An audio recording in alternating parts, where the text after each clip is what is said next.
Now today we're going to talk about engineering. Okay. And for all you people who are aspiring engineers, I have somebody who you can learn a lot from. He has his own studio, he's a producer, he's a great bass player, he's a good friend of Rockfield. It's Paul Cobbold. Hello. Thank you for coming on our little show. Welcome. Now that I can't remember the first time I ever met you. I know it was a long, long time ago. I can. When was it? It was in the late 60s. 68. About 68, yes. God. I was in a band called Karakoram, or we were just starting a band called Karakoram, That's I right, should say. Karakoram. With three of us, Martin Chambers on drums. Oh, Martin became with the Pretenders. Yes, absolutely. Same Martin? Absolutely, yes. And James Williams. And I suggested that we came down and see if we can talk to Kingsley and Charles, you see. All right. So they said, how do you know them? I said, well, I don't. But I still will do. So we trekked down to Rockfield. Of course, it wasn't Rockfield then, it was Future Sounds. Yes. And then we saw Kingsley and Charles up in the original studio in the attic of the barn. Well, you go back as far as the attic in the barn? Yes, absolutely. And the first thing we heard up there, which really sort of set me going, I think, for the rest of my career, was a track called River Deep Mountain High that Tina Turner, Kingsley, Phil Spector. Yeah, with Phil Spector. That's one right. One of my favourite records of all time. Yeah, absolutely. But with Dave Edmunds, wasn't it? Oh, Dave Edmunds recorded. Good God, that was in the Granary. In the Granary, that's right. 1967, 68. There you go. Yeah.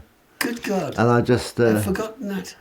Reviewing my notes the other day, I sort of came across this, and wow, that was like, it was just such an amazing sound. Yeah. You've done that on sort of sound on sound, basically, haven't you? With two Philips 2-track machines. We were still mono in those days. Yes, that's right. Straight I engineered it all. Yeah, it was a good performance with River Deep Mountain High, that was. Right. Because he had a band called Love Sculpture there. Absolutely. And he did a massive hit record called Sabre Dance. Sabre Dance. Yeah. That's right. And after Love Sculpture, he went on to Dave Edmunds, as we all know, and he's highly successful. Yeah. When did Future Sounds change its name to Rockfield?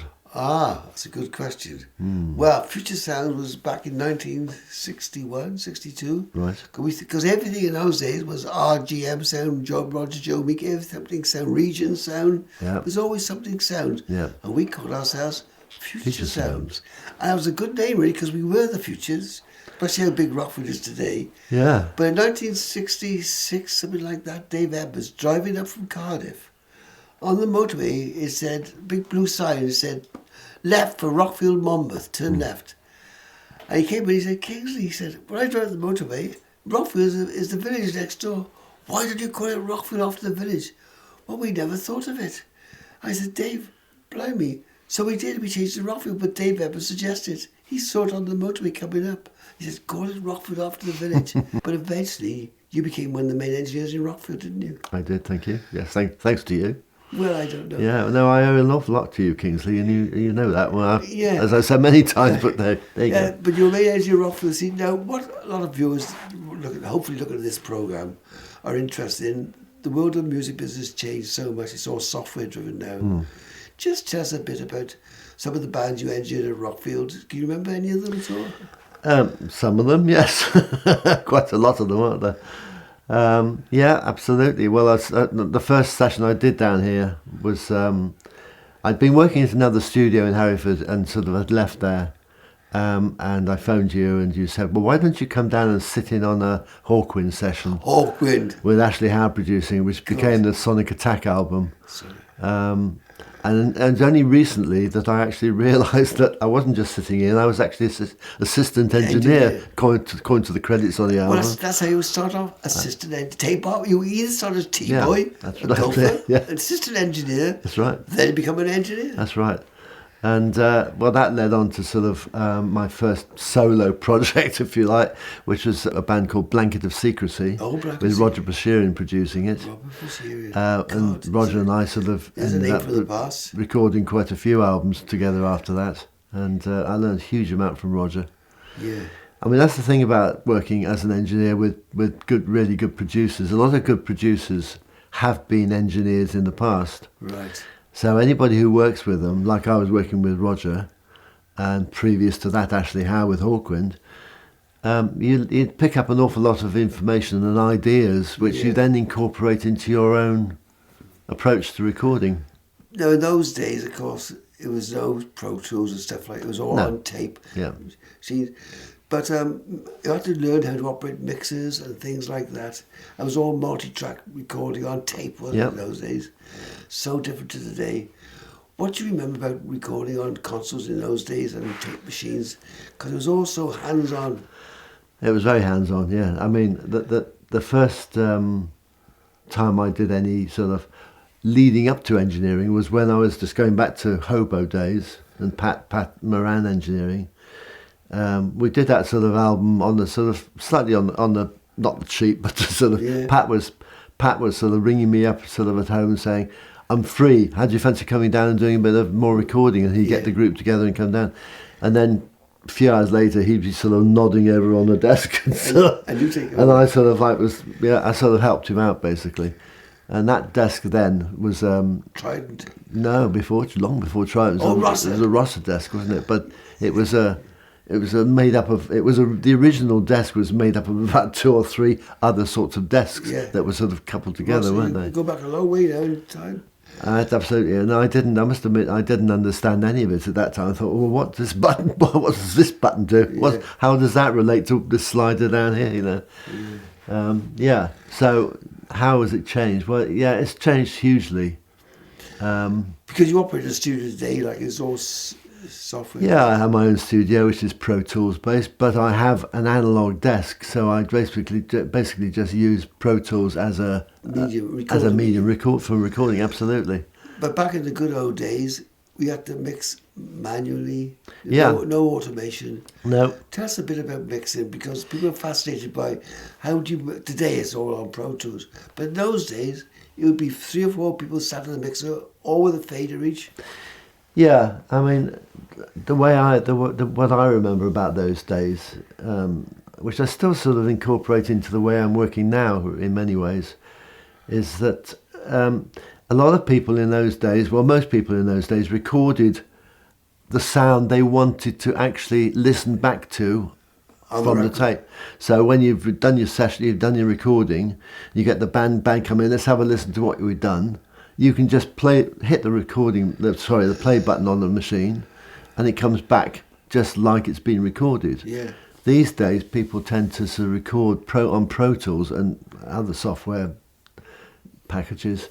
They just record it dead flat, no EQ, no this, no that, no the other. Really? Yeah, absolutely. A lot of people do. Yeah, not everyone. They worry about the sound afterwards. Yeah, and then they work out. That's right, but you work on the sound afterwards, which is, to me, is like, from the musician's point of view, is deadly, because you want to hear sort of the best that you've done. Of course you do. You know, and the best that you've done is what the engineer has produced for you. Absolutely, created. That's right, because the band would do a few takes. Yeah. And which always speeded up, I remember, in those days. Whatever you did, always speed up. No click tracks. No click tracks. And you have to be able to play properly. And it was 24-track tape machines. Well, before that, 16-track. 16-track. Before that was 4-track. Yeah. And originally it was mono when I started off. The first machines, really, that we recorded on the Hobo album on, that was the 16-track. Yeah. A Studio 16-track. Doris. Doris, that's right. Doris, It was used on Bohemian Rhapsody. Yeah, that's right. Yeah. Do you remember? Oh, it's just before your time, Queen and Rush, wasn't it? From an engineering perspective, yeah. But I did meet Queen here in this studio. No. Yeah. Tell us about that. Freddie's white piano was over right. there. Well, I was working. We were actually in the other studio, in the Coach House studio, working with Pat. On the Hobo album, and Pat asked me if I could just pop over to this studio and get I think a tape or something. I can't remember what it was, but I couldn't come in until they'd finished. Yeah. So I was sort of lingering outside for about a quarter of an hour until eventually the doors opened, and there were Queen and Roy Baker, as he was then. Roy Thomas Baker, yes, absolutely now. And fascinating though, and the whole place was full of palm trees. Was it? In the studio, yeah. And so are you saying the Queen brought all his stuff in to make the atmosphere right? Well, I don't think it was Queen. I think it was Roy, sort of. Roy. Yeah. And then he built a Dexian frame to raise his chair up, or his armchair. Oh, that's important. On one hand, he had sort of the talkback button. On the other hand, he had a Vari-Speed button for the multi-track. Good Lord. Did you not know that? No, I didn't. Because I didn't come in particularly. Oh, right. By that time, I had enough recording. Yeah. So you actually came in when they were recording. Just as they'd finished. They just finished doing what they were doing on Bohemian Rhapsody. Good Lord. And they said, well, you better introduce yourself, So I did. So I met all of them. Oh, did you? And they looked so tired, because they'd been obviously working really hard. They were 20 hours a day, weren't Absolutely, they? yeah. All on the overdubbed Bohemian Rhapsody. Yeah, but so that was quite interesting. No, little did I know, obviously, that was going to be an epic. As far as I'm concerned, quite an epic time in my life. Yeah. Absolutely. So tell us now about tape machines, because today it's Pro Tools. You just hit a button, it does it for you. In those days, it was razor blades. Yeah, absolutely. It was the thing I really liked about using tape machines as against using software. When on software, if you just hit rewind, it's just instant. I know. And you had no thinking time. When you were using tape, rewinding gave you just that little bit of extra time to think about whatever it was that was currently sort of to be thought about. What you're saying is today, some of your thoughts won't be there, so you might miss out on it. Absolutely. Whereas in those days, because it took longer, you'd be thinking about it, and records could have been better because you had better ideas. Well, I think the songs were better because they were more thought about. Yeah, exactly. But there are other aspects, other little trick aspects, if you like.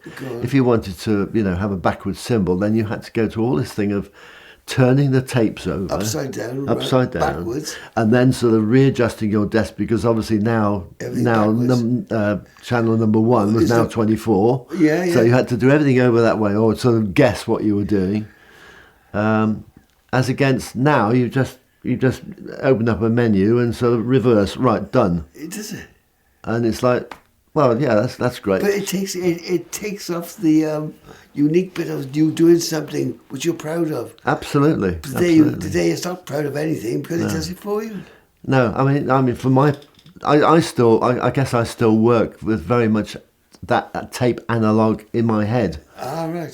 But working on Pro Tools and thinking sort of, well, there's a quicker way of doing that. So, well, I'm not interested in doing something in a quicker way. Tell us something about editing, because you have to edit at a certain point. Yeah. And in those, my memory is that you always have to find a bass drum or something to edit to, because you couldn't do it. There's no way of knowing where you were. So to find the editing point, you have to shuffle the tape. And that was done usually manually. So feed and take up spool. You fed across, and something like a bass drum had a sort of very good front edge to it. Absolutely. And so consequently, you sort of play it backwards and forwards until you find the front of the edge of the bass drum, and then stop, make a little mark on the tape, take the tape out, put it in an editing block, put that little mark on the slice of the other where you're going to razor it through. Good slice through. Put some editing tape, sticky tape. Yeah, I used to use half inch editing tape for that. Sometimes, madly, I would use 1/4 inch editing tape if it was reliable and fresh enough. Because then sort of the less sort of like tape you put on, the less it's going to interrupt the signal going through when you're playing it. So you put editing tape before the drum percussion, so that you actually, when you check it, you can actually hear the drums start, and you've got the right point. That's Otherwise, right. You get confused. Absolutely. By having a blank bit of editing tape beforehand, when the drum comes in, you've got the right spot. That's right. Absolutely. And I guess particularly the sort of music which was ideal for that sort of editing approach was sort of, dare I say it, disco music, where the bass drum was such a prominent instrument, and consequently it became sort of quite easy to edit in that respect, from the point of view of a good bass drum. So and when you're recording bands live, right, you've got to make sure that the sound coming off is exactly what the group is, but you've got to be careful with the bass end, like bass drums and bass guitars clashing. So you have to EQ. EQ, what does EQ mean? Equalisation. Equalisation, yes, that's the very word. So I was asking somebody the other day, actually, in the studio, I said, what does the word equalisation actually mean to you? I don't know. It means those knobs. Yeah. Well, I mean, to me, equalisation is about equalising it back to what it should be, or could be. Yeah. Equalisation is one of those things on the desk that can both be a technical issue or it could be an artistic issue. Oh, right. And because EQ does tend to get used very artistically, or can do, it's really important to use the right mics in the first place, get the instruments in the right part of the room that you're recording. Get it all for separation purposes? Yeah, if you want separation, that's right. In those days, we used to be, I can think actually particularly, I was involved in a bass, I played bass on a Tim Rose album. Tim Rose. I remember that very well because I was playing, the drummer was Pick Withers, who ended up with Dire Straits. He went with Dire Straits, yeah, that's right.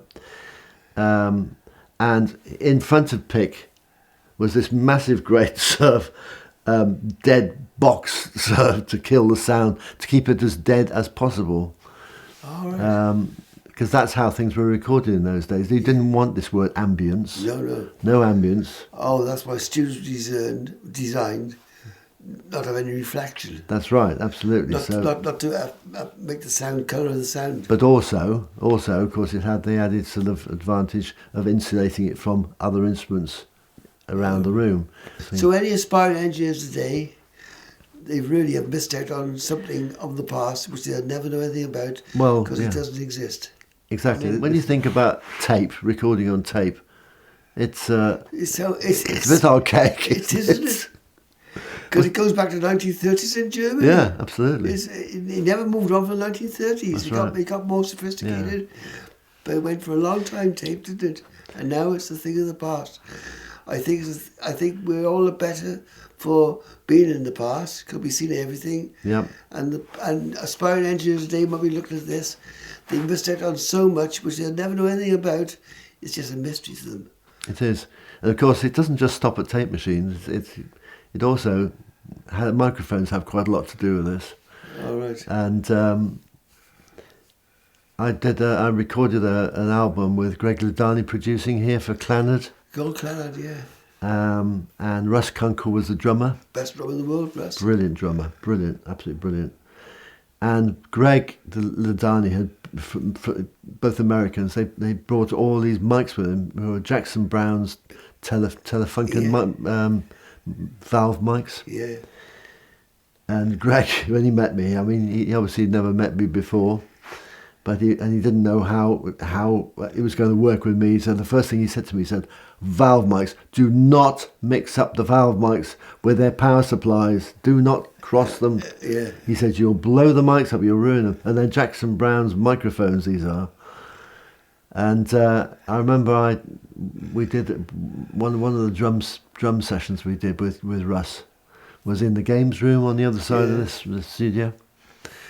And Greg said, "No, I'll leave it up to you what mics you use, and how you set them up." So I actually mic'd up that room, the drum kit, with just 4 mics. 2 overheads, but I didn't use overheads. I actually used them behind the drum, like a pair of ears, if you like. So what he was hearing, what these mics would pick up, and the kick drum, bass drum. Oops, careful, and snare drum. I always said I would never use the word kick, and I'm writing it every day on the track sheets. Terrible, yeah. And that was just such an amazing sound. Russ walked in, and he said, "Wow," he said, "that just sounds like what I was hearing in that room." And he said, that's the sound. That's the sound for the album. And that is the art of engineering, isn't it? Well, it is. Yeah, the engineer really is very much part of the production team. I always think this term producer, and then engineer in smaller letters somewhere down here is never quite right, really, because the engineer, just by turning any knob or adding any sort of outboard equipment like compressors and so on, is actually interfering with the production process, because the producer won't be saying turn that knob, do this, do that, do the other. Yeah. One of the interesting things, just going back to the second session I did here with the Blanket of Secrecy with Roger Bashir producing it. Roger was an absolutely, and still is, a superb engineer. He worked with some great names, and I learned a huge amount from Roger. And again, there came a point, in fact, he would say to me, do you mind if I just have a twiddle on some knobs, as an engineer? And I said, well, of course not, you're the producer, it's your session. Eventually came the day when he slammed his book down and he said, that's it, right. He said, from now on, he said, I am not going to interfere with the engineering at all. He said, well, you and I are thinking along exactly the same lines. And that's exactly how it was, which was great. And I took that as a huge compliment. That's when you finally said, I finally made it as an engineer, I'm responsible for everything. Yeah. So there you are. Of course, one of the best engineers I've ever worked with is Mr. Ward here. Yeah. Mr. Ward. Bass drum Ward. Bass drum Ward. The band, going back to that one of the bands I was in, Karakoram, we actually came down to Rockfield. You said you would record us. By that time, we were a 4-piece, and Kingsley said, I'll engineer the session. This is before, because I was an engineer at all, And only recently that recording has appeared on an album. Good Lord. It's gone back a long Kingsley time. Ward lives on, absolutely. Well, Paul, thank you ever so much for coming on. That was very interesting. I'm sure any aspiring engineer would have liked to listen to all that. Well, I hope so. And, and it is what it is. So thank you for coming on. It was very enlightening. And thank you. Thank you, you're very welcome. Anyway, students, potential engineering, take your time. Take your time and use your ears. Put a blindfold on. Try doing it that way. Yeah, you're right. Enough there, isn't it? What about the intro, the very first I introduced